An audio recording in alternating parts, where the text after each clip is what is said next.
Santa Catarina em destaque.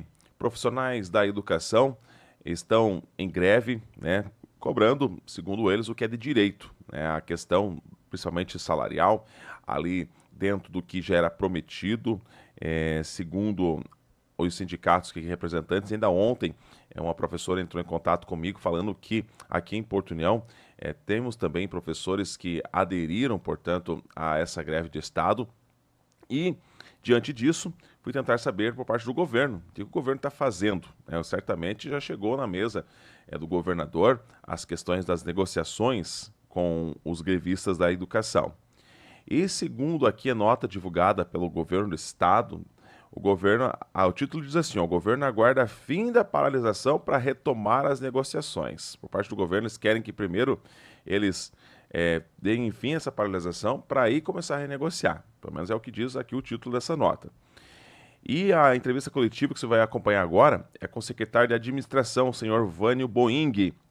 Ele afirmou que o Estado está disposto a retomar as negociações com os profissionais da educação que declararam greve assim que forem retomadas normalmente as aulas nas escolas estaduais.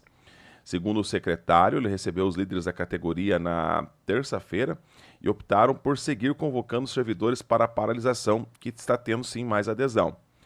O secretário explicou que das 4 reivindicações feitas pelos servidores, 3 foram já atendidas no final de 2023, quando o governo anunciou concurso para a questão da educação, aumentou o valor do Vale Alimentação e revogou a cobrança dos 14% dos servidores inativos. A principal reivindicação seria a descompactação do plano de cargos e também de salários. Então você vai acompanhar na sequência a entrevista com o secretário de Administração de Santa Catarina, Vânio Boing, falando sobre essa questão dessa greve da educação aqui que está acontecendo em Santa Catarina. Acompanhe. Temos a variação, o crescimento no horizonte desses 5 anos, o database de 2018. A folha partiu de 12 bilhões 970 milhões para algo próximo hoje a 19 bilhões 230 milhões. Nós tivemos uma inflação medida pelo INPC nesse período de 33,3% e a folha total teve um acréscimo de 48%. Ou seja, foi mantido o poder aquisitivo de toda a categoria durante esse período. Se nós excluirmos os ACTs, que teve uma evolução maior até para aquele período da pandemia, nós tivemos um acréscimo de 35%. Ou seja, o poder aquisitivo de toda a categoria foi mantido durante esses 5 anos.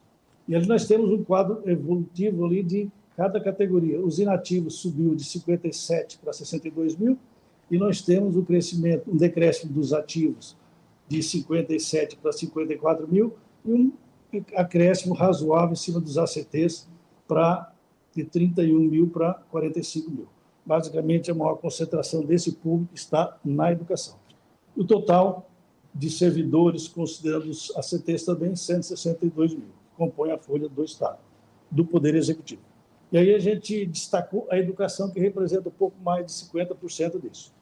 Nós temos a coluna dos ACTs, vejo que teve uma evolução razoável, tanto no número como também no custo.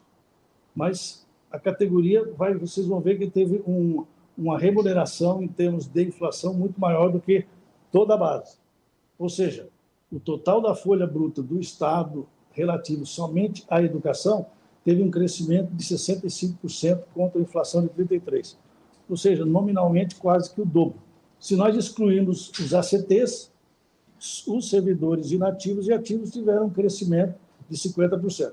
Mais uma vez, demonstra que o poder aquisitivo, o poder de compra foi mantido durante esses 5 anos. E nós temos um contingente de 83 mil pessoas aí, que representa 51% de toda a categoria, toda a classe de servidores do Estado, inclusive com ACTs. E aí nós temos uns impactos que teve crescimento da folha, onde é que ele se deu? Basicamente no período de 2020 para 2021, bem no auge da pandemia, onde nós tivemos um impacto relativo, que a folha teve um crescimento de aproximadamente 1,3 bilhões. Desse 1,3 bilhões, só a educação consumiu 70%, representando 0,93 bilhões. Então, nesse período de 2020 para 2021, com 50% dos servidores, a educação representou um acréscimo de 70% na folha. E aí a gente traz, para a gente demonstrar que o nosso Estado ele remunera bem, um desempenho dos 3 estados do Sul. Em azul nós temos Paraná, Santa Catarina nós temos em verde, e nós temos Rio Grande do Sul na parte um pouco mais escura, um azul escuro. E o escuro que está em preto ali seria Brasil. E nós temos 2 linhas pontilhadas também em preto que mostra o setor privado, nível superior e nível médio. Então, vejo que a média dos benefícios para os ativos, servidores ativos, do estado de Paraná é 9.100, Santa Catarina 9.449 e Rio Grande do Sul 6.933, para uma média do setor privado para nível superior de 5.359 e para nível médio 2.211.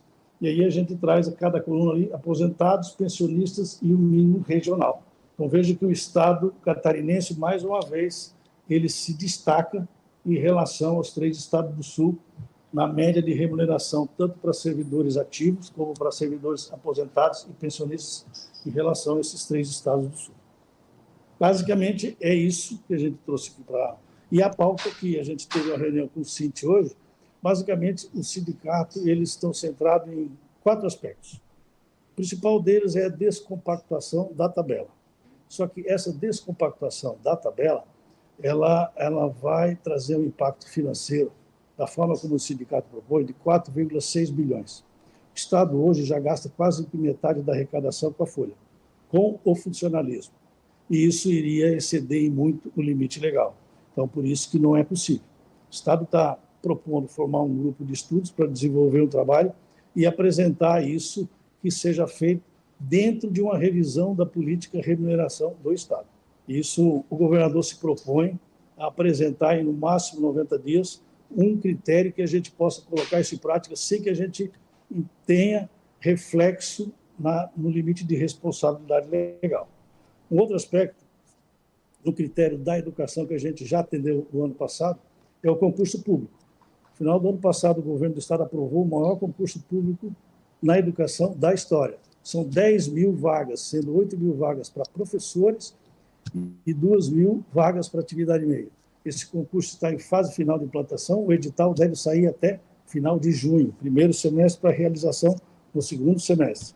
Isso atende uma das demandas da classe também.